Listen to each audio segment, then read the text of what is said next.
നമസ്കാരം. ഇന്ന് ഏറ്റവും കൂടുതൽ ആളുകൾ അഭിമുഖീകരിക്കുന്ന ഒരു പ്രശ്നം, ഏറ്റവും കൂടുതൽ ആളുകൾ എന്ന് പറഞ്ഞാൽ ഒരു മെജോറിറ്റി ഓഫ് ആളുകൾ അഭിമുഖീകരിക്കുന്ന ഒരു പ്രശ്നം എന്ന് പറഞ്ഞു കഴിഞ്ഞാൽ ഒരു കാറ് വാങ്ങണം, അല്ലെങ്കിൽ എങ്ങനെ മേടിക്കണം, ഏത് കാറ്റഗറി സെലക്ട് ചെയ്യണം.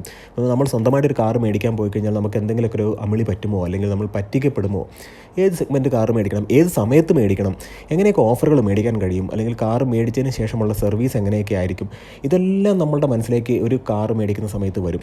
ഇപ്പോൾ പലതരത്തിലുള്ള ആളുകൾ നമുക്ക് ഹെൽപ്പ് ചെയ്യും, പക്ഷേ അവരൊക്കെ ഒരു ചെറിയൊരു ഫീസൊക്കെ ഈടാക്കും. പക്ഷേ ഇതൊന്നും ആവശ്യമൊന്നുമില്ല. നമുക്ക് സ്വന്തമായിട്ട് നമ്മുടെ ഒരു പ്രായോഗിക ബുദ്ധിയിൽ ചിന്തിച്ചു കഴിഞ്ഞാൽ ഇത്തരത്തിലുള്ള കാര്യങ്ങളെല്ലാം നമുക്ക് ചെയ്യാവുന്നതാണ്. അപ്പോൾ ഇന്നത്തെ കോണ്ടന്റ് എന്ന് പറയുന്നത് ഒരു കാറ് മേടിക്കുന്ന സമയത്ത് നമുക്ക് ഏതൊക്കെ രീതിയിൽ അതിനെ അപ്രോച്ച് ചെയ്യാം, എങ്ങനെ ഒരു കാറ് ഒരു നല്ല ഒരു വാഹനത്തിലേക്ക് നമുക്ക് എത്തിപ്പെടാം. അപ്പോൾ എല്ലാവർക്കും എഞ്ചിൻ ബേയുടെ മറ്റൊരു വ്ളോഗിലേക്ക് സ്വാഗതം. നമ്മുടെ വ്ളോഗും നമ്മുടെ കോണ്ടന്റും നിങ്ങൾക്ക് ഇഷ്ടപ്പെടുകയാണെന്നെങ്കിൽ തീർച്ചയായിട്ടും നമ്മുടെ ചാനൽ സപ്പോർട്ട് ചെയ്യുക, സബ്സ്ക്രൈബ് ചെയ്യുക, ലൈക്ക് ചെയ്യുക, ഷെയർ ചെയ്യുക, കമൻറ്റ് ചെയ്യുക. ചെറിയൊരു ഉദാഹരണ സഹിതം നമുക്ക് ഒരു കാർ ബൈയിങ് എങ്ങനെ ഈസി ആക്കാം നമുക്ക് നോക്കാം. ഇപ്പോൾ ഫോർ എക്സാമ്പിൾ നമ്മുടെ ഒരു ബഡ്ജറ്റ് എന്ന് പറഞ്ഞാൽ ഒരു 8 ലക്ഷം രൂപയാണ് എന്ന് നമ്മൾ വിചാരിക്കുക. നമ്മുടെ കുടുംബത്തിൽ 5 പേരുണ്ട്, അല്ലെങ്കിൽ ഒരു 4 പേരുണ്ട് എന്ന് വിചാരിക്കുക. അപ്പോൾ നമ്മൾ എങ്ങനെ അപ്രോച്ച് ചെയ്യും എന്നുള്ളതാണ്. ആദ്യമേ തന്നെ നമ്മുടെ ബഡ്ജറ്റ് നമ്മൾ ഫിക്സ് ചെയ്തു. 8 ലക്ഷം രൂപയാണ് നമ്മുടെ ബഡ്ജറ്റ്. ഇനി നമ്മുടെ കുടുംബത്തിൽ എത്ര പേരുണ്ട്? 4 പേരുണ്ട്. ഈ 4 പേരും നല്ല വണ്ണമുള്ള ആളുകളാണെന്നുണ്ടെങ്കിൽ അവർക്ക് സീറ്റിംഗ് കംഫർട്ടും കാര്യങ്ങളൊക്കെ വേണമെന്നുണ്ടെങ്കിൽ കുറച്ചും കൂടെ വിഡ്ത്തുള്ള വാഹനം വേണം. ഇനി അതല്ല 2 അഡൽട്ടും അല്ലെങ്കിൽ 2 കുട്ടികളുമാണ് ഉള്ളതെങ്കിൽ, അല്ലെങ്കിൽ 3 അഡൽട്ടും 2 കുട്ടികളുമാണ് ഉള്ളതെന്നുണ്ടെങ്കിൽ നമുക്ക് അതനുസരിച്ചിട്ടുള്ള ഒരു സ്പേഷ്യസ് ആയിട്ടുള്ളൊരു വാഹനം വാങ്ങണം. ഇതൊക്കെ നമുക്ക് പ്രായോഗികമായിട്ട് നോക്കിയാൽ തന്നെ നമുക്ക് അറിയാവുന്ന കാര്യങ്ങളാണ്. ഇനി അതുപോലെ തന്നെ നമ്മുടെ ഫാമിലി മെമ്പേഴ്സിലെ ആൾക്കാരുടെ പ്രായം ഒരു പ്രധാന ഘടകമാണ്. ഇപ്പോൾ ഒരു പ്രായമുള്ള അച്ഛനോ അമ്മമാരൊക്കെ ഉണ്ടെന്നുണ്ടെങ്കിൽ നമ്മൾ തീർച്ചയായിട്ടും കുറച്ചും കൂടെ ഹൈറ്റ് ഉള്ള വാഹനം വാങ്ങിക്കുക. അപ്പോൾ പലരും പറയും ഹൈറ്റുള്ള വാഹനം വാങ്ങിച്ചാൽ കയറാനും ഇറങ്ങാനും ബുദ്ധിമുട്ടാണല്ലോ എന്നുള്ളത്. സാധാരണഗതിയിൽ ഇപ്പോൾ ഒരു 8 ലക്ഷം രൂപ ബഡ്ജറ്റിൽ വരുന്ന വാഹനങ്ങളുടെ ഹൈറ്റിലൊക്കെ വളരെ നിസ്സാരമായിട്ട് കയറാം. ഇപ്പോൾ നമ്മളൊന്ന് സഹായിച്ചാൽ പോലും കയറാം. വൺസ് ആ വാഹനത്തിൽ കയറി ഇരുന്ന് കഴിഞ്ഞാൽ വളരെ കംഫർട്ടായിരിക്കും. അതേസമയം ഒരു സെഡാനിലൊക്കെ ആണെന്നുണ്ടെങ്കിൽ കയറാനും ഇറങ്ങാനും എളുപ്പമാണ്. പക്ഷേ നമ്മൾ കയറുന്ന സമയത്തും ഇറങ്ങുന്ന സമയത്തും ഒക്കെ വളരെ ബുദ്ധിമുട്ടുള്ള രീതി നമ്മൾ ലീൻ ചെയ്ത് താഴത്തേക്കായിരിക്കും ഇരിക്കേണ്ടത്. അതുപോലെ ഇറങ്ങുന്ന സമയത്ത് നമ്മൾ ഈ പ്രായമുള്ള ആളുകളെ കയ്യിൽ പിടിച്ച് ഇറക്കേണ്ടി വരും. അപ്പോൾ ഈ ഇരിക്കുന്ന സമയത്തല്ല, ഈ വയർ ഒടിഞ്ഞിങ്ങനെ ഇരിക്കുന്ന സമയത്ത് അവർക്കൊരു ബുദ്ധിമുട്ട് ഉണ്ടാവാറുണ്ട്. അതേസമയം ഈ കുറച്ച് ഹൈറ്റുള്ള അല്ലെങ്കിൽ ഒരു കോമ്പാക്ട് SUV കൈൻഡ് ഓഫ് അല്ലെങ്കിൽ ഒരു ടോൾ ബോയ് ഷേപ്പുള്ള ഒരു വാഹനത്തിലേക്കൊക്കെ നോക്കുകയാണെന്നുണ്ടെങ്കിൽ അവർ വൺസ് കയറി ഇരുന്ന് കഴിഞ്ഞാൽ വളരെ നല്ല സീറ്റിംഗ് കംഫർട്ടായിരിക്കും ഉണ്ടാവുക. ഇനി നമ്മൾ നോക്കേണ്ടത് എന്താണെന്ന് വെച്ച് കഴിഞ്ഞാൽ നമ്മുടെ ബഡ്ജറ്റാണ്. അപ്പോൾ നമ്മുടെ ബഡ്ജറ്റ് അനുസരിച്ച് ഏത് സെഗ്മെൻറ്റിലേക്ക് പോവുക എന്നുള്ളത് നോക്കാം. ഫോർ എക്സാമ്പിൾ ഇപ്പം 8 ലക്ഷം രൂപ ബഡ്ജറ്റ് അതെന്തായാലും ഒരു കോമ്പാക്ട് SUV സെഗ്മെൻറ്റിലേക്ക് ഫിറ്റ് ചെയ്യാൻ സാധ്യതയില്ല.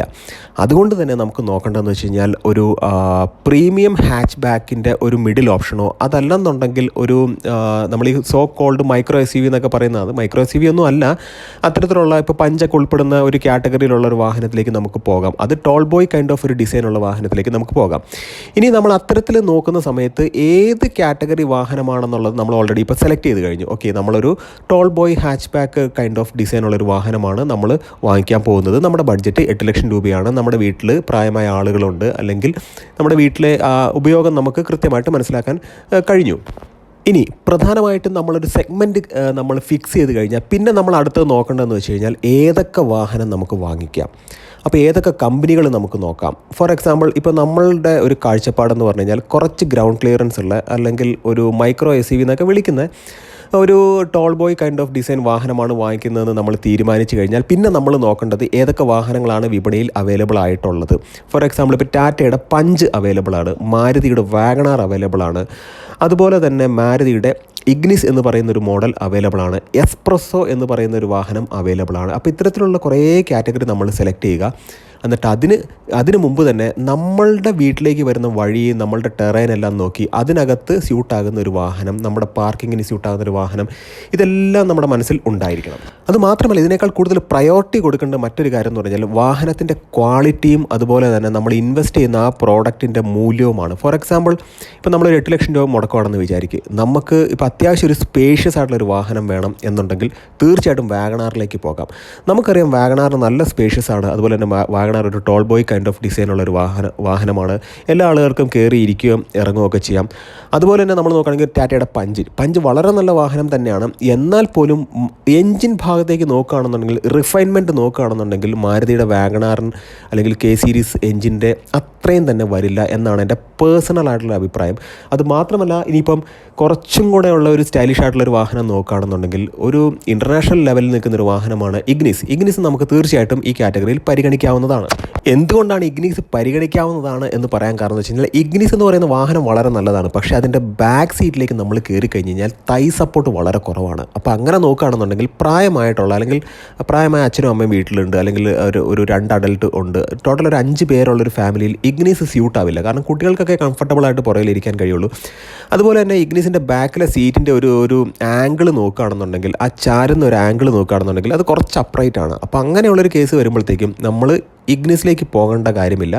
എന്നാൽ അച്ഛനും അമ്മയും 2 കുട്ടികളൊക്കെ ഉണ്ടെങ്കിൽ, അവർ സ്കൂളിൽ പഠിക്കുന്ന പ്രായത്തിലുള്ള പിള്ളേരാണെന്നുണ്ടെങ്കിൽ ഇഗ്നിസിലേക്കൊക്കെ പോകാം.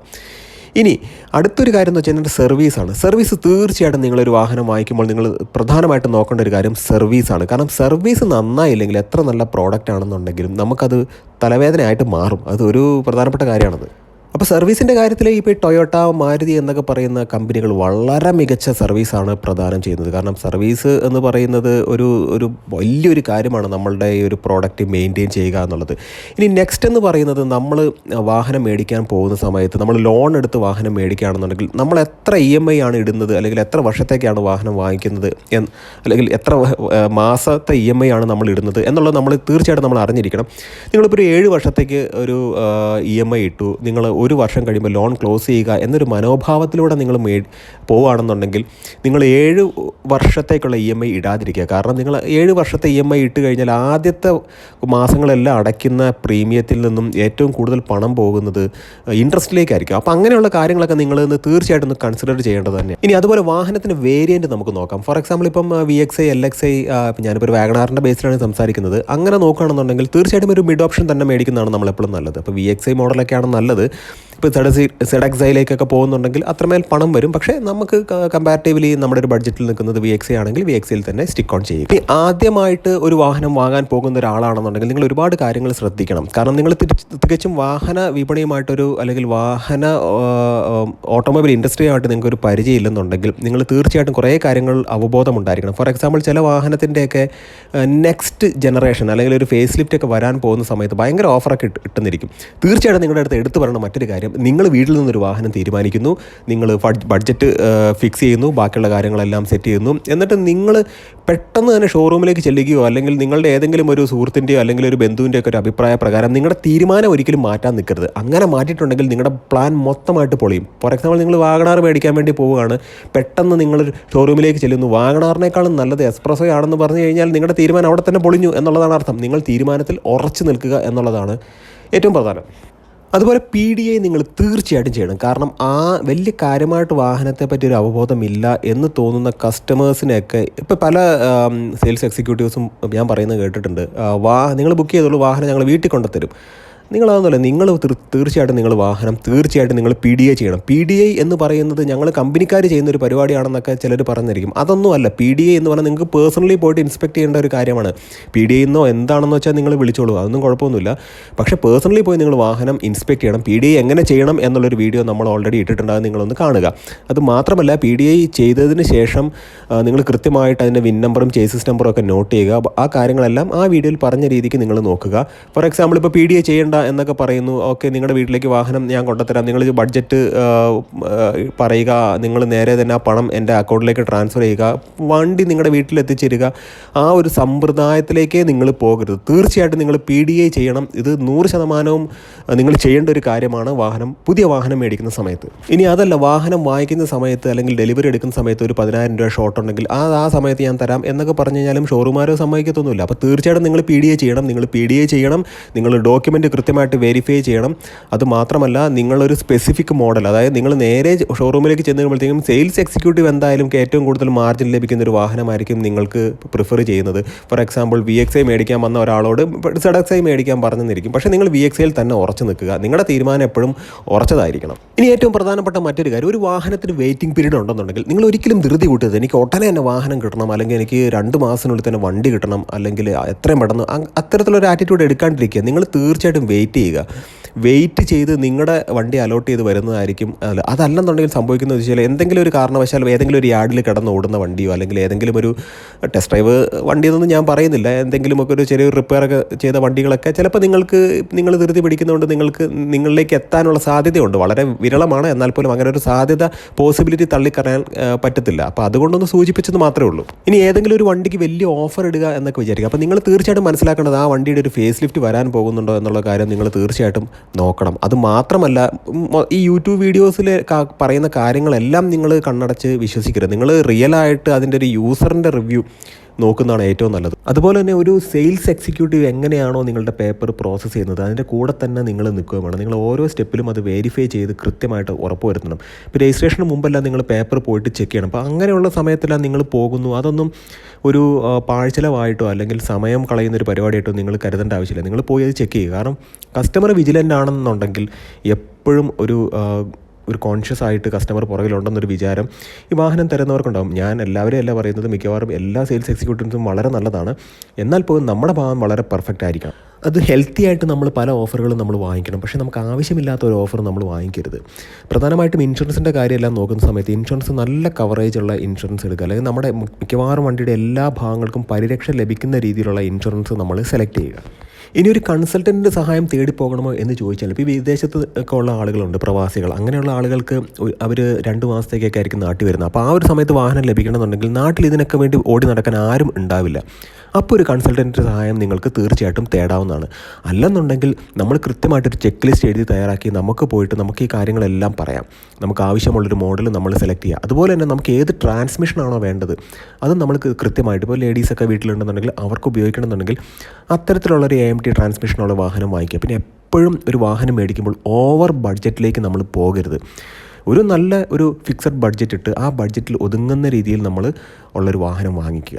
ഒരു എക്സ്പെൻസീവ് ആയിട്ടുള്ള ഒരു ബഡ്ജറ്റിലേക്ക് പോവുകയും, ഫോർ എക്സാമ്പിൾ ഇപ്പോൾ ZSIയും VXIയും തമ്മിൽ വലിയ വ്യത്യാസമില്ല, പക്ഷേ ZSIയിലേക്ക് പോകുമ്പോഴത്തേക്കും കുറച്ചും കൂടി എമൗണ്ട് കൂടുതലായിട്ട് വരുന്നുണ്ട്. അപ്പോൾ അങ്ങനെയുള്ളൊരു മണി മാനേജ്മെൻറ്റ് എപ്പോഴും നമ്മൾ ശ്രദ്ധിക്കണം. അതുപോലെ തന്നെ ഏത് വണ്ടി വാങ്ങിക്കുകയാണെന്നുണ്ടെങ്കിൽ നിങ്ങൾ കഴിവതും ടെസ്റ്റ് ഡ്രൈവ് ചെയ്യുക എന്നുള്ളത് ഏറ്റവും പ്രധാനപ്പെട്ട ഒരു കാര്യമാണ്. അപ്പോൾ അങ്ങനെ ടെസ്റ്റ് ഡ്രൈവ് ചെയ്ത് നിങ്ങളൊരു വാഹനം വാങ്ങിക്കുക. പിന്നെ ഏറ്റവും പ്രധാനപ്പെട്ട ഒരു കാര്യം എന്ന് വെച്ച് കഴിഞ്ഞാൽ ഈ കസ്റ്റമറും ഈ സെയിൽസ് എക്സിക്യൂട്ടീവും തമ്മിൽ നല്ലൊരു റാപ്പോ എപ്പോഴും മെയിൻറ്റെയിൻ ചെയ്യുക. നമ്മൾ ഹെൽത്തി ആയിട്ടുള്ള ഒരു റിലേഷൻഷിപ്പ് അല്ലെങ്കിൽ ഒരു ബൈയിങ് അല്ലെങ്കിൽ സെല്ലിംഗ് പ്രോസസ്സ് വളരെ ഹെൽത്തി ആയിട്ട് നിൽക്കാൻ എപ്പോഴും നമ്മൾ ശ്രദ്ധിക്കുക.